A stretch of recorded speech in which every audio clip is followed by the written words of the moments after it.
A verdade de cada um.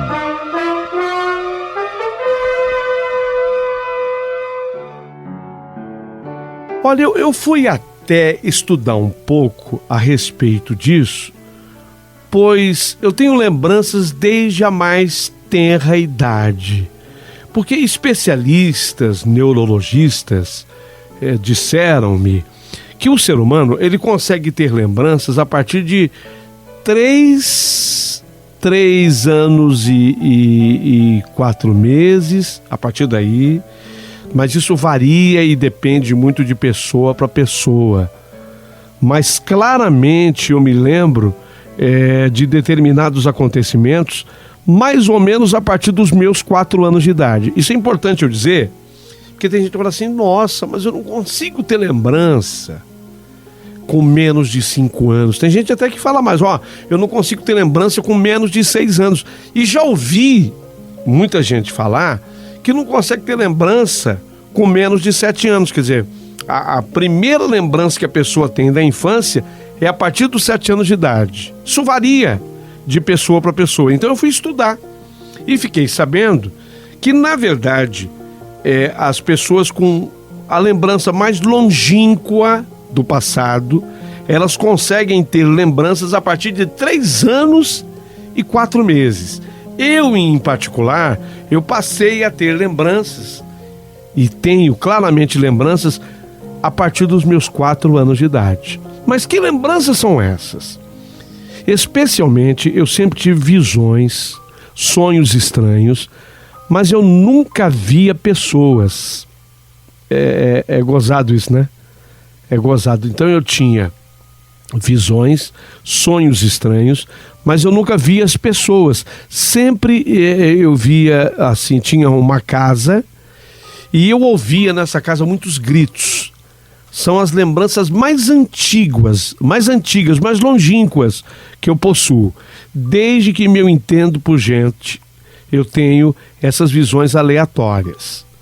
A minha mãe me contou o seguinte, que eu acordava de madrugada chorando e eu fazia muito xixi na calça, na cama. Mas essa parte eu não lembro. O que eu lembro é que de sempre sentir muita falta de ar todas as vezes que eu ouvia aqueles gritos. Meus pais sempre foram muito rigorosos e rígidos. Isso fez eu criar uma certa revolta e uma vontade de extravasar.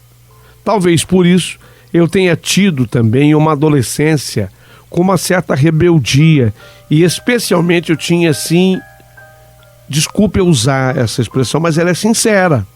Então, como eu estou aqui escrevendo uma carta e nessa carta eu tenho que ser uma pessoa sincera, honesta, então eu digo que eu tive uma adolescência com uma certa rebeldia e até com um desejo de vingança contra os meus pais. É isso mesmo, um desejo de vingança contra os meus pais. E a melhor maneira que eu encontrei para isso foi namorar todo mundo. É isso aí. Eu namorava Deus e o mundo. Eu não dava mole. Teve um momento que eu cheguei a ter uns 3 namoradinhos ao mesmo tempo. Eu tinha 16 anos quando isso ficou mais sério, porque aí eu não apenas namorava, mas eu comecei também a transar com as pessoas. Eu comecei a fazer sexo com as pessoas. Isso com 16 anos de idade. E eu cheguei a ter relações sexuais aos 16 anos com vários. E foi assim que eu comecei a ter dores no útero. E eu fui fazer exames de imagem e esses exames detectaram o seguinte: eu tinha uma cicatriz uterina. Só que eu nunca havia feito nenhum tipo de cirurgia, não havia tido nenhum parto, e então ficou tudo muito confuso. Segundo o médico que me atendeu, e ele era muito bom, era um médico realmente dos mais capazes, e ele era de confiança da minha família, eu tinha, segundo ele, no útero, eu tinha uma cicatriz que parecia ser resultado de uma sutura. Então se supõe que eu tivesse sofrido uma cirurgia. Então eu tinha lá no útero uma cicatriz que parecia ser resultado de uma sutura. A informação deixou todo mundo da minha família muito preocupado.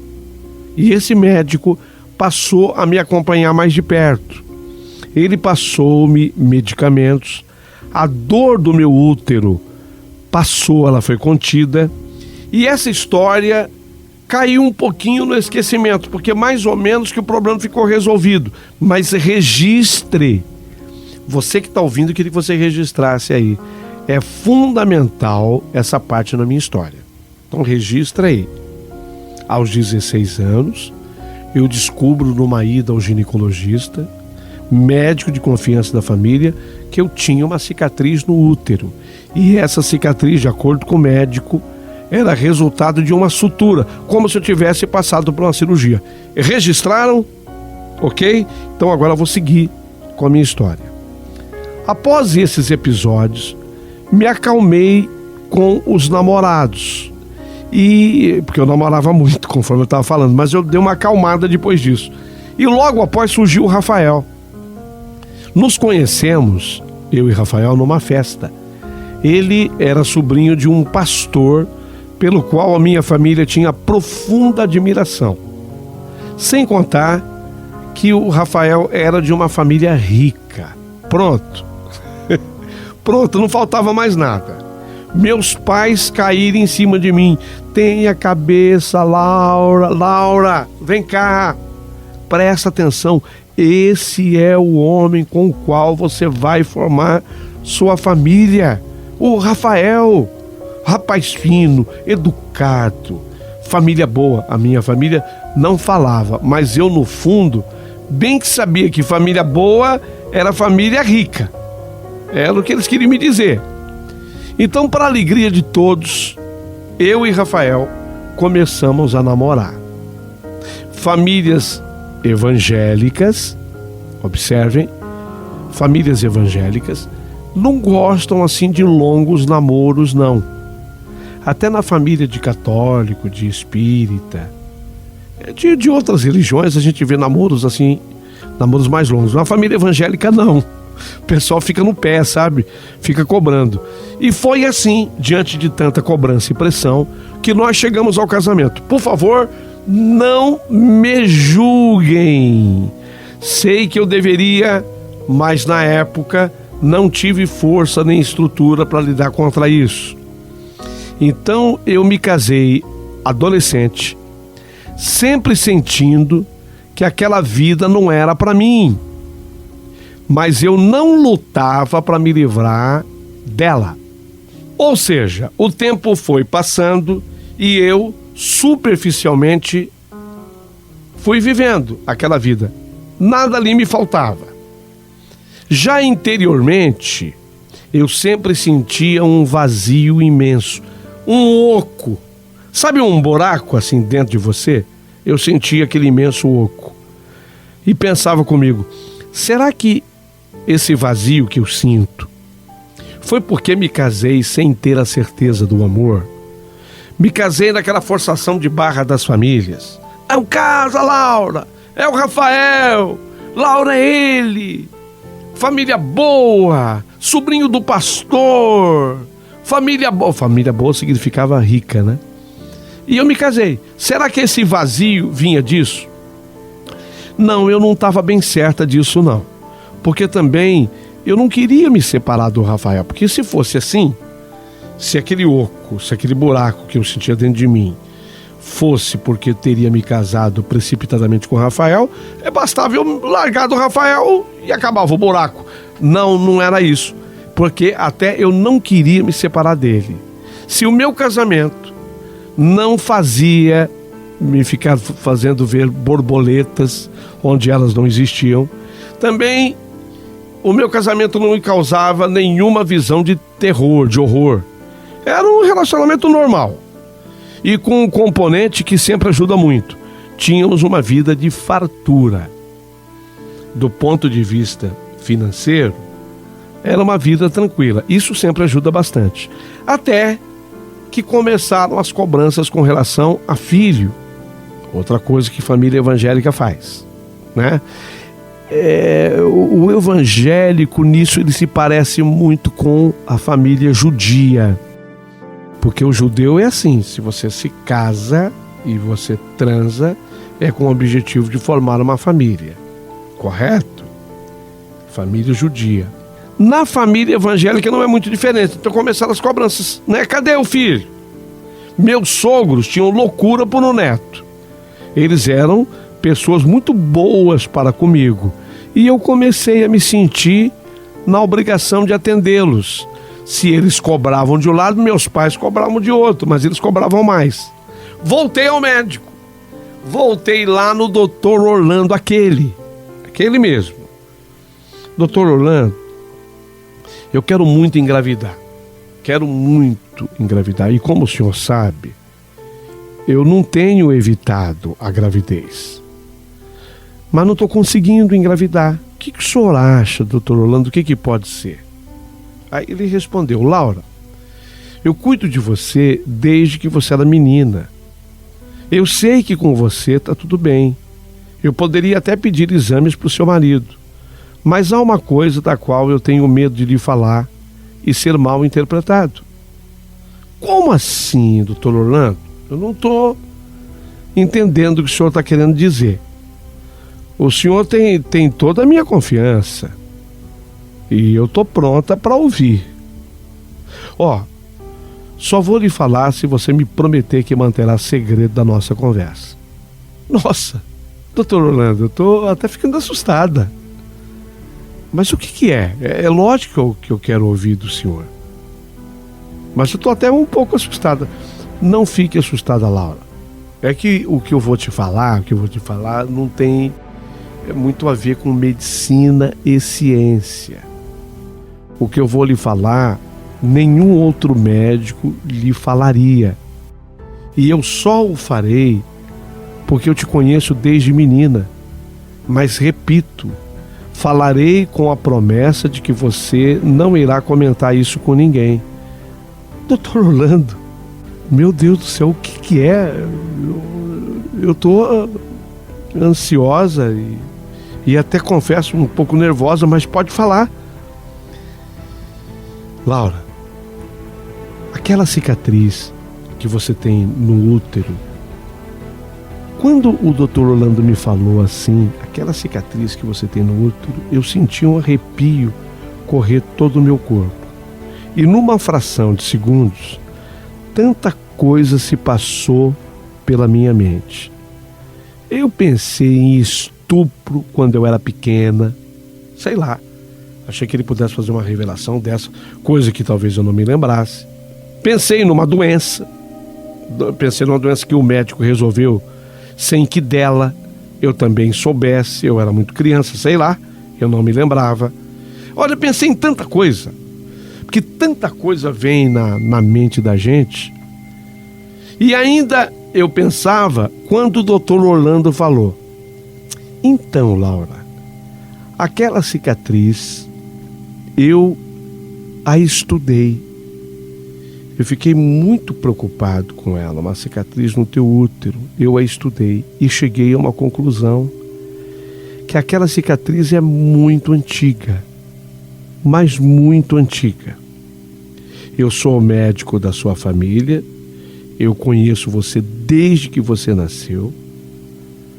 Você nunca teve absolutamente nada que justificasse aquela cicatriz. Você jamais passou por uma cirurgia de útero. E aquela cicatriz era uma sutura de cirurgia.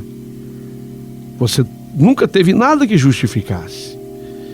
Mas o que o senhor está querendo falar com isso, doutor Orlando? Laura, eu sei que talvez eu nunca deveria ter tocado nesse assunto com você, porque eu sou médico e eu não posso me envolver em assuntos religiosos. Quem sou eu? Até porque eu sei que a sua família inteira é uma família evangélica e eu tenho o maior respeito por tudo isso. Mas eu sou espírita, Laura. E um dia Enquanto eu examinava as imagens, eu fazia eu estava estudando os exames, né?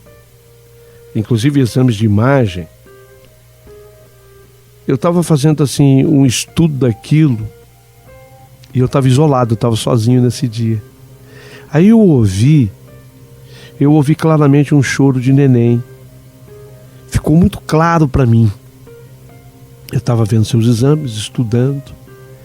De repente eu ouvi, sabe quando você escuta assim um choro de um nenê recém-nascido? É, isso mesmo. Escutei o choro de um nenê recém-nascido. Então aquela cicatriz ficou claro para mim. Aquela cicatriz que você tem no útero, aquela cicatriz é de um parto seu.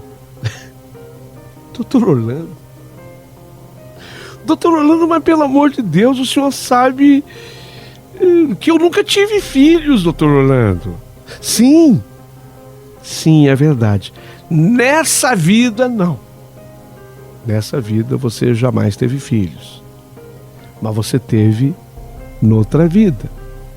E por algum motivo, que ainda eu não sei qual é, você carregou a cicatriz para essa vida.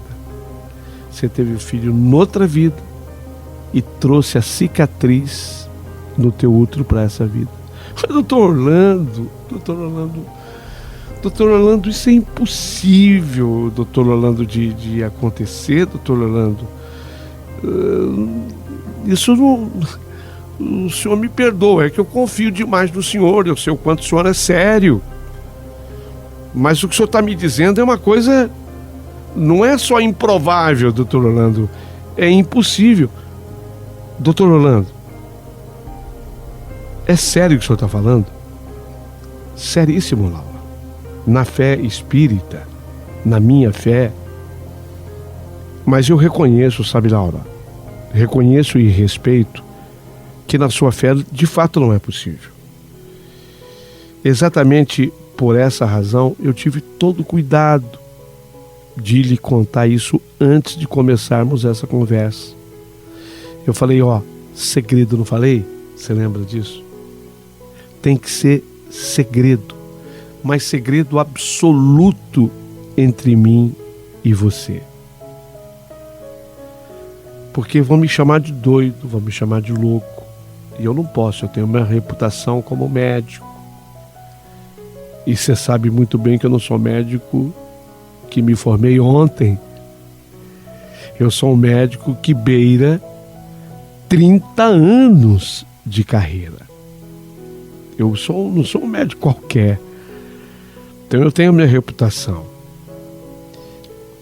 Mas se um dia, Laura, você quiser tratar esse assunto particular comigo, eu digo o assunto espiritual, eu estarei à sua disposição. Eu não vou te deixar sozinha, desde que você não comente com mais ninguém, mas eu preciso desse compromisso teu. Você está me entendendo? Porque vão me taxar de maluco, vão me taxar de louco. Como talvez esteja até passando pela tua cabeça agora. Tudo bem, eu aceito até esse teu julgamento, mas por favor, eu peço para você, sou um homem consciente do que eu estou fazendo, segredo absoluto. Você não pode comentar isso com ninguém. Mas se um dia você quiser tratar sobre esse assunto espiritual comigo, você e eu, aí eu estarei à sua disposição. Meu amigo Paulinho Boa Pessoa, você que está ouvindo a minha carta, eu saí do consultório do Dr. Orlando boquiaberta. Eu nunca imaginei que o Dr. Orlando fosse capaz de ter uma conversa parecida comigo. Eu nunca pude supor nem imaginar que isso viesse a acontecer. Mas eu tinha que cumprir o que eu prometi para ele, segredo absoluto disso tudo. Agora deixo aqui uma pergunta no ar. Você que é evangélico está me ouvindo, você que é católica está me ouvindo, você que não tem religião nenhuma está me ouvindo, você que é ateu e está me ouvindo, ou você que acredita em Deus, mas não tem religião e está me ouvindo, você que é espírita e está me ouvindo. Será que o Dr. Orlando tinha algum tipo de razão naquilo tudo que ele conversou comigo? O que você acha? Será que o Dr. Orlando tinha algum tipo de razão naquilo que ele conversou comigo? Bem, eu deixei o tempo passar. Quem sabe eu conseguisse engravidar. Até fiz uma coisa.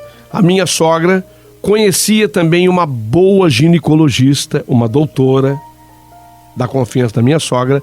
Eu mudei, eu fui nela. Eu tentei mudar de médico. Vão me entendendo, é coisa... Vocês vão me entender, ao longo da história vocês vão me entender. Fui na médica, mudei. Era médica boa, ginecologista, da confiança da minha sogra. Vamos lá, eu fui lá. De fato, ela era uma boa médica. Mas essa médica apenas repetiu comigo que estava tudo normal. Comigo estava tudo bem, tudo normal. E foi essa médica que impediu que o meu marido fizesse exames também. Aí, depois dos exames do meu marido, se constatou que com ele também, o Rafael, meu marido, com ele também estava tudo bem. Mas eu não engravidava. Então seria psicológico? É a primeira que todo mundo apresenta, né? Você está tendo uma pressão psicológica para engravidar e o seu psique bloqueia até mesmo produção de óvulos. Bloqueia. Não está acontecendo, é o teu mental, é o teu psicológico que impede. Então o que você tem que fazer? Laura, disse a médica, esquece a gravidez. Vai viajar um pouco, vai se distrair. Faz um passeio com o teu marido, sabe? Vão para uma lua de mel, né? Vão viajar. Esquece a gravidez. Isso tudo é psicológico. Fiz o que a nova doutora orientou, mas nada. Não aconteceu gravidez nenhuma. Fiz até a viagem. Mas houve um detalhe. Coisa de 1 ano depois, veja bem, eu estava frequentando a médica e coisa de mais ou menos 1 ano depois eu resolvi me atentar para um fato. Voltei a sentir dores no útero. Aquelas dores voltavam. A nova médica, com respeito às dores do útero, não conseguiu resolver o problema. Ela dizia que eu não tinha nada e que as dores que eu sentia também eram dores psicológicas. E não eram dores psicológicas, eu as sentia. Disso eu tinha certeza. Essas dores me faziam até evitar o meu marido. Doía tanto, eu tinha tanta dor no útero, que dava-me a impressão de que nos momentos da nossa intimidade, dava a impressão do pênis dele, sei lá, tocar. Vocês estão me entendendo? Olha, quem é mulher está me entendendo, quem é homem também. Eu tinha aquele incômodo no útero, uma dor no útero. Então isso começou a atrapalhar, inclusive, as nossas relações sexuais e tudo piorou. Quer saber? Vou voltar no Dr. Orlando. Vou voltar. Ele é o médico da minha confiança. Voltei lá, dores no útero. Ele me atendeu normalmente. Passou o mesmo remédio do passado, mas ele não tocou mais em assunto nenhum sobre a conversa que nós tivemos. Aquela conversa lá, espiritual, ele não tocou no assunto. Ele me respeitou. Ficou na dele. Inclusive passou o mesmo remédio do passado, mas não tocou mais naquele assunto. Eu já me despedia do Dr. Orlando, mas eu não podia ser tão tola daquele jeito. Dr. Orlando não era nenhum ignorante. Então eu queria saber um pouquinho mais sobre a cicatriz do meu útero. Eu toquei no assunto. Ele me respeitou, mas eu toquei no assunto.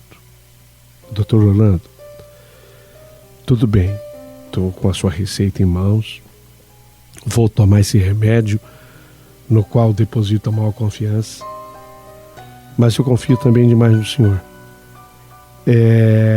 Eu queria falar de novo sobre aquela cicatriz no meu útero.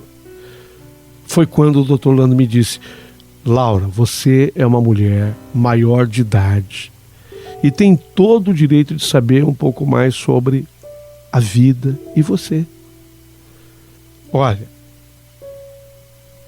eu vou lhe indicar uma mentora espiritual de cura. Essa mulher não é a dona da verdade. Não é. Tá? Ela não é a dona da verdade, porque ninguém é dono da verdade. Mas ela vai poder te ajudar. Vai poder te ajudar a entender essa cicatriz. Esse aqui é o nome dela, me passou num papel. Se você não quiser ir sozinha nessa senhora, me avisa. Me avisa que a minha mulher pode ir com você. Né? A minha mulher vai com você. Eu agradeci ao doutor Orlando, agradeci a ele. Tomei o remédio indicado por ele. Quando tomei o remédio, a dor do útero passou de novo. E eu achei que aquilo era um sinal. Quando a dor do útero passou, que eu voltei a melhorar no relacionamento com meu marido, eu achei aquilo um sinal. Aí eu liguei e pedi ajuda ao doutor Orlando. E a mulher dele, de nome Hilda, a esposa dele, tal qual ele havia prometido, ela foi comigo. A dona Hilda acabou indo comigo na mulher indicada por ele. Solicitei que eu queria ajuda para limpeza uterina, porque eu tinha dificuldade de engravidar e meu sonho sempre foi ser mãe. Foi o que eu pedi para essa senhora, indicada pelo Dr. Orlando, mas eu fui lá com a dona Hilda. A mentora, da qual ainda eu não disse o nome, a mentora me informou que ela trabalhava na parte do sagrado feminino. Eu pensei, vou juntar uma coisa com a outra. Mas depois de umas 3 consultas, 3 sessões com ela, a mentora me informou que no meu caso específico, ela precisava realizar comigo uma regressão espiritual. Uma regressão a vidas passadas. Eu confesso que eu fiquei com medo. Eu não acreditava nisso. Você imagina, eu fui criado numa família evangélica. Eu não acreditava nisso. Então eu pedi um tempo para ela. Falei, olha, a senhora pode me dar um tempo para isso? Um tempo para pensar? Lógico, ela muito respeitadora, disse que eu deveria tomar a decisão e deixou comigo a bola. Voltei para casa, a dona Hilda, a esposa do Dr. Orlando, conversou comigo, me deu bons conselhos e eu concluí: caramba, se eu já fui na mulher, eu tinha a opção de não ir, mas eu quis ir. Se eu fui, eu tenho que concluir com ela o que eu tinha começado, não podia parar. Aí eu entrei em contato com ela e combinei para fazer a tal da regressão espiritual, a regressão a vidas passadas. Chegou no dia, eu estava muito nervosa, cogitei desistir. A mentora, como sempre, muito calma, bem-humorada, me acalmou. Falou, você não é porque você está aqui que você é obrigado a fazer absolutamente nada. A decisão é totalmente sua. Até porque se você não quiser, não haverá regressão nenhuma. Ou você aceita e a gente faz, ou você se levanta e vai embora E a nossa amizade continua sendo a mesma. Pedi um tempo para ela, fiquei ainda um tempinho recostado assim, numa espécie de divã, e demorei um tempo para conseguir me concentrar. Eu estava muito nervosa. Eu acho que foi mais de 1 hora só de concentração. Mas quando eu consegui, atenção, você que está ouvindo a minha história, atenção, você que está ouvindo a minha carta. Quando eu consegui, gente, quando eu consegui me concentrar, que eu entrei noutra dimensão, foi tudo surreal. Tudo surreal. Num primeiro momento, eu via uma casa muito grande, mas uma casa muito grande mesmo. Quando eu falo uma casa muito grande, eu estou falando assim, era uma casa que, olha, eu mais ou menos contei, tinha umas 10 portas de entrada para dormitórios. Pra vocês imaginarem o tamanho da casa. E lembrei ser aquela casa, a casa com a qual eu tanto sonhei durante a minha infância. Aqui até uma pausa, porque esses sonhos cessaram depois que eu me casei. Ok? Mas eu me lembrei, era a mesma casa.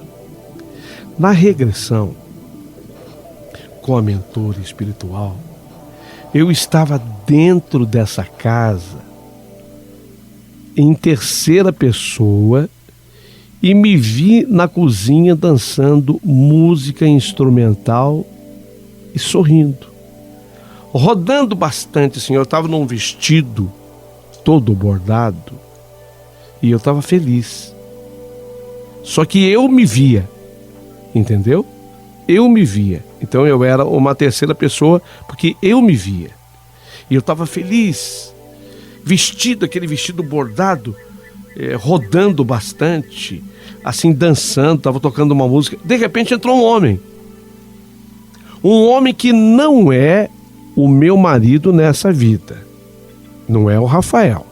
Entrou um homem, e esse homem que entrou, ele começou a dançar junto comigo. Ele me chamava pelo nome de uma flor, minha rosa. Ele me chamava de minha rosa. Eu não consegui identificar se era realmente o meu nome aquele, ou se Rosa era o apelido que ele me deu. E ele me chamava assim, Rosa. Aí ele pegou a calda de chocolate que estava na panela do fogão, enquanto um bolo assava no forno, e ele brincando assim, ele molhou, sabe quando a pessoa molha o dedo indicador na calda de chocolate? Ele molhou assim o dedo indicador dentro da calda de chocolate e ele passou no meu nariz. Ele passou aquela calda de chocolate no meu nariz. E começou a rir com aquilo.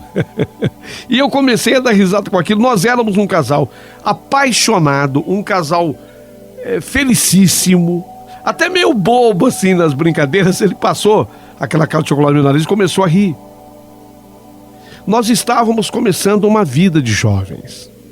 Somente quando ele beijou a minha barriga, eu me dei conta que eu estava grávida. Ele beijou a minha barriga e eu me dei conta que eu estava grávida. E quando eu percebi a situação, eu vasculhei toda a casa atrás de informações. Aí eu comecei a procurar, sabe? Naquela regressão eu comecei a olhar em tudo que é canto da casa atrás de mais informações. Foi nessa hora que meu marido, ele me mostrou numa folhinha. A folhinha era da loja São Marcos. Eu me lembro direitinho assim. A folhinha pertencia à loja São Marcos. Ele pegou assim na folhinha, na loja São Marcos, ele me mostrou, meu marido mostrou, 5 de agosto de 1929.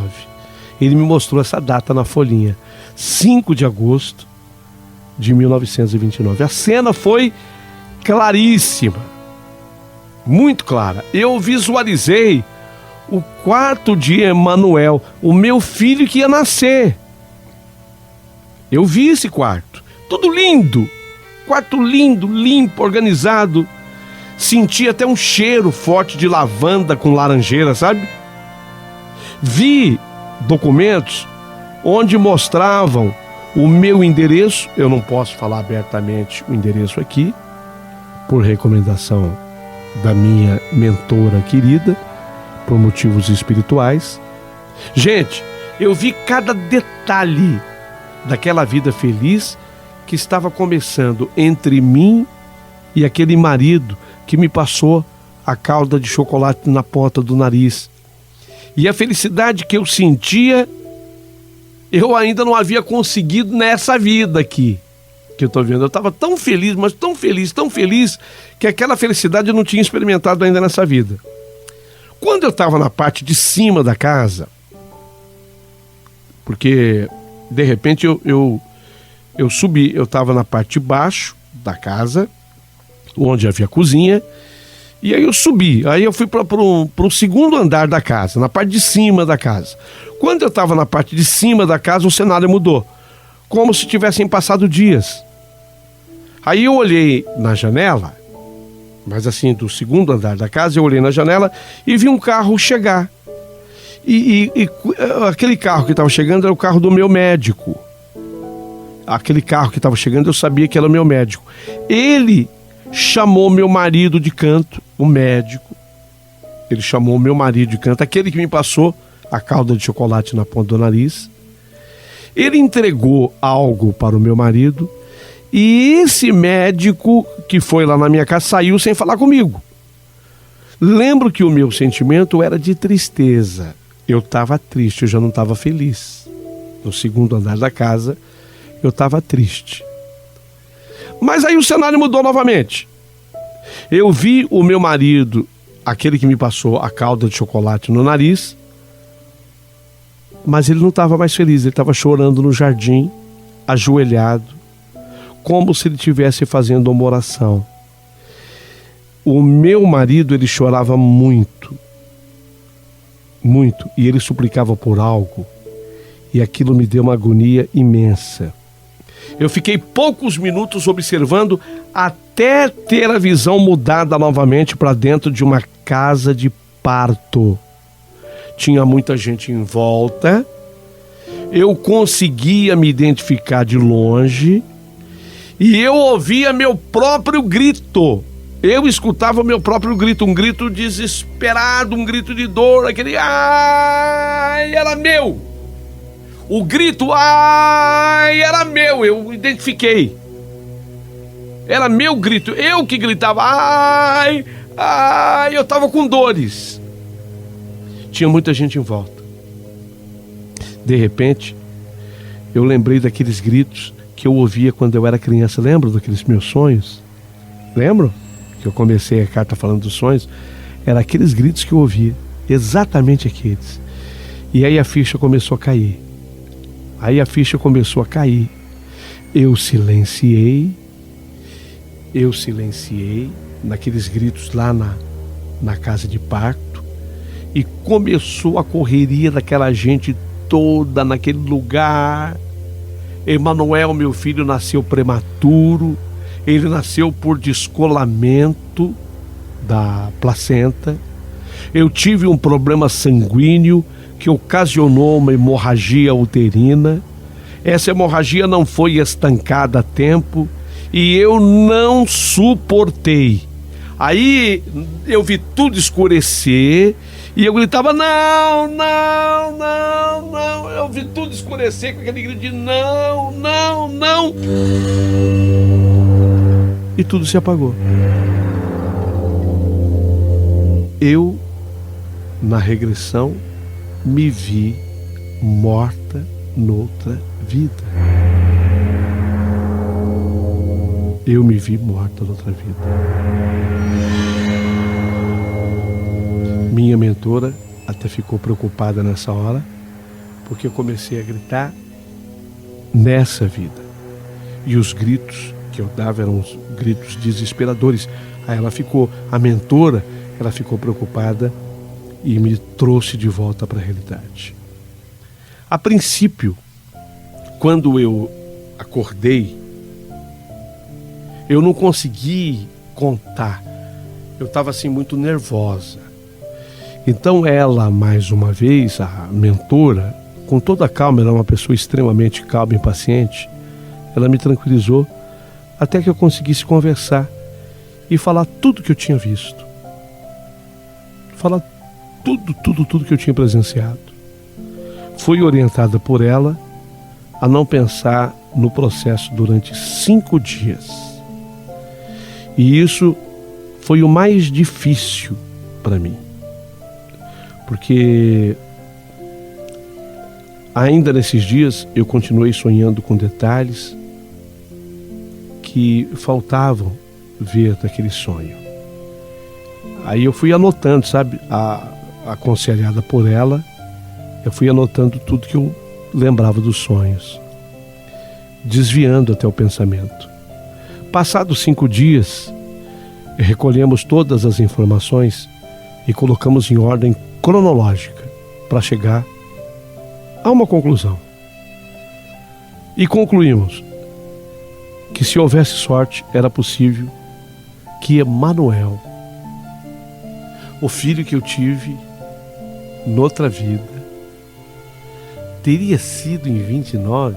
Teria sido em 29, era 5 de agosto. Lembra da data que eu vi lá na folhinha da loja São Marcos? Eu vi a data 5 de agosto de 29. Então ele poderia ter nascido em 29 ou ter nascido em 30, né? Dá mais ou menos isso. Com sorte, aquele meu filho que recebeu o nome de Emanuel noutra vida, ele estaria vivo nessa. Será? Não sei. Gente, ouça com atenção o que eu vou contar. Por favor, você que está acompanhando a minha história até aqui, eu peço um pouquinho mais de calma, de paciência. Nós estamos chegando a uma conclusão, mas eu quero que você ouça com muita atenção o que eu vou contar. Gente, foi tudo muito difícil. Não foi fácil e nem simples chegar, prestem atenção, chegar ao Emanuel. Demandou muita dor de cabeça, demandou dinheiro com profissionais como advogados, tradutores, documentos, tempo, entre outras coisas. Mas foi uma escolha minha. Eu decidi que eu ia lutar para encontrar o meu filho, mesmo que eu me decepcionasse e descobrisse, por exemplo, que ele estava morto. Ou, sei lá, podia até descobrir que ele não existiu. Alguma descoberta eu teria que fazer daquilo tudo. Sabe aquele negócio assim, já que eu comecei, né? Agora eu vou até o fim. Já que eu entrei, eu agora vou até o fim. E creiam, atenção, você que acompanhou a minha história até aqui, você também não vai parar aqui, né? Hein? Você também não vai parar aqui. Você quer ouvir agora até o fim? Ou quer que eu pare? Quer que eu pare? Se quiser eu paro aqui. Não. Você tem que seguir. Então atenção. Eu encontrei o meu filho nessa vida. Eu encontrei o meu filho. Encontrei o meu filho lindo, idoso, saudável e com vida. E eu o amo profundamente. Assim que nossos olhos se encontraram, assim que nossos olhos se viram, não restaram dúvida. Foi tudo muito intenso. Emanuel ficou confuso, mas entendeu tudo quando leu todos os papéis enquanto eu loucamente chorava. Ele disse que sentia a minha presença todos esses anos. E o mesmo vazio que eu sentia, Emanuel sentia também. Quando me sinto completa, feliz e salva pela espiritualidade, pelo reencontro de vidas e pela fé. Sou eternamente grata à espiritualidade por me permitir vivenciar isso tudo. Sou eternamente grata à mentora. Eu não vou dizer o nome da profissional, da mentora, mas ela foi extremamente profissional, foi delicada, foi amorosa e me passou muita confiança. Sou eternamente grata a esse grupo, porque através desse grupo eu obtive cura. Por isso jamais eu terei palavras capazes de agradecer a essa gente. E sou eternamente grato a Emanuel pelo laço que começou no cordão umbilical e nunca mais foi quebrado. Sou eternamente grata pelo meu marido, por ter cuidado dele com amor, carinho e respeito, da forma como eu cuidaria. Meu marido fez. Até o dia da sua morte. Meu marido morreu já há um tempo. Segundo o Emanuel, ele falava sempre muito bem de mim. Aquele que me passou o chocolate, a calda de chocolate no nariz. Ele, estou falando dele agora. Ele criou sozinho o Emanuel. Viúvo, ele criou sozinho o Emanuel. E o Emanuel me contou bastante dele. Até o dia da sua morte.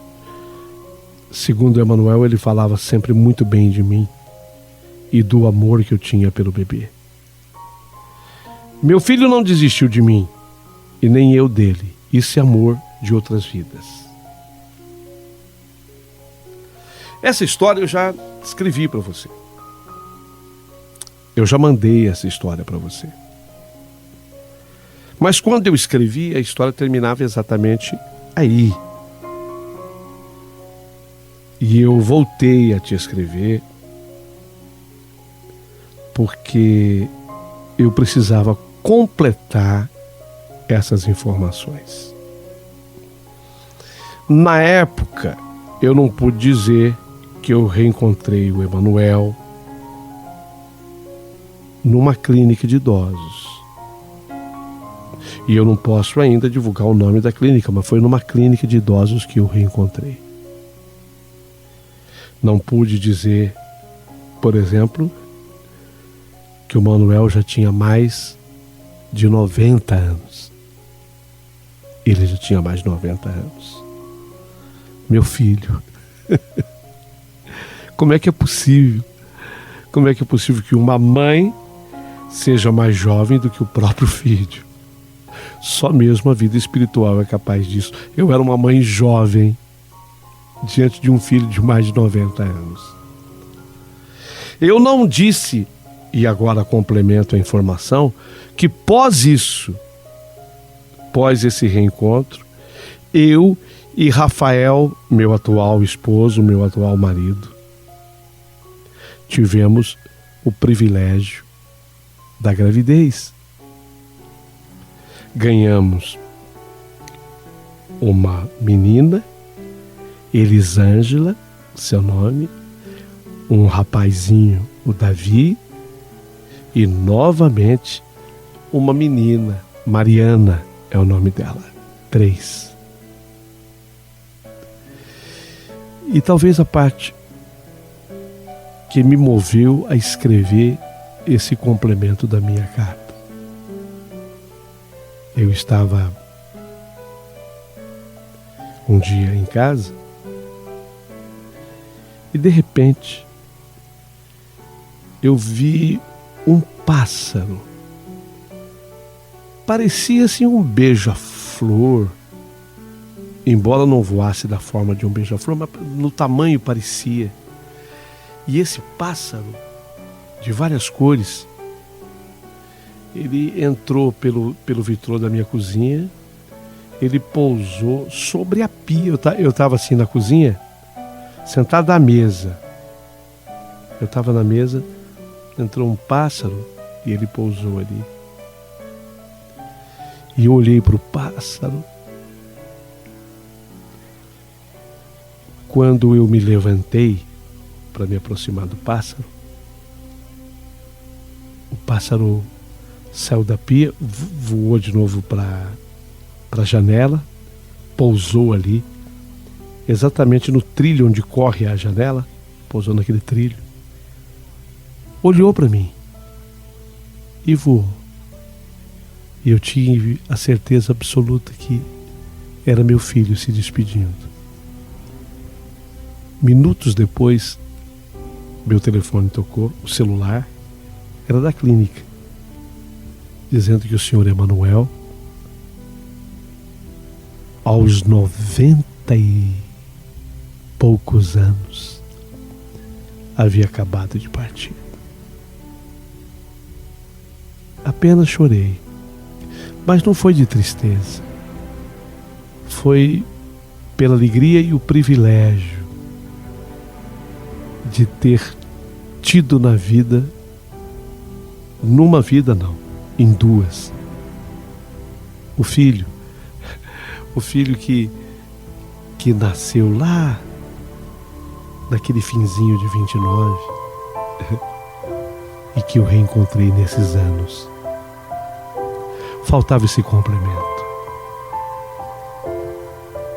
A minha família continua sendo evangélica, meu marido, eu continuo frequentando a igreja, embora eu tenha também uma segunda religião. Não quero ser julgada por ninguém, eu detesto pessoas preconceituosas, mas hoje eu consigo ter duas religiões. Ah, impossível, ninguém pode. Eu sei que tem gente falando, ninguém pode. Ou você faz, a vida é assim, você tem que escolher. Não, quem foi que disse que a vida é assim? Deus falou com você que a vida tem que ser assim, eu tenho que escolher? Não, eu tenho duas religiões. Ah, mas você vai para o inferno assim. Tudo bem, Deus é que sabe. Mas eu sigo o evangelismo por um respeito à minha família e sigo o espiritismo por um respeito à minha própria história de vida. Quero muito o seu comentário a partir de agora aqui nesse canal. Quero ler cada comentário ao lado do meu marido Rafael. Ah, o nosso casamento vai bem. Era um casamento que eu tinha comigo talvez a certeza de que pudesse não progredir, mas o nosso casamento vai bem. Descobri que eu amo meu marido, sou amada por ele, e respeito meu marido, sou respeitada por ele. O seu comentário será fundamental e quero ler cada comentário ao lado dele. Vou ficar guardando. Manda o seu comentário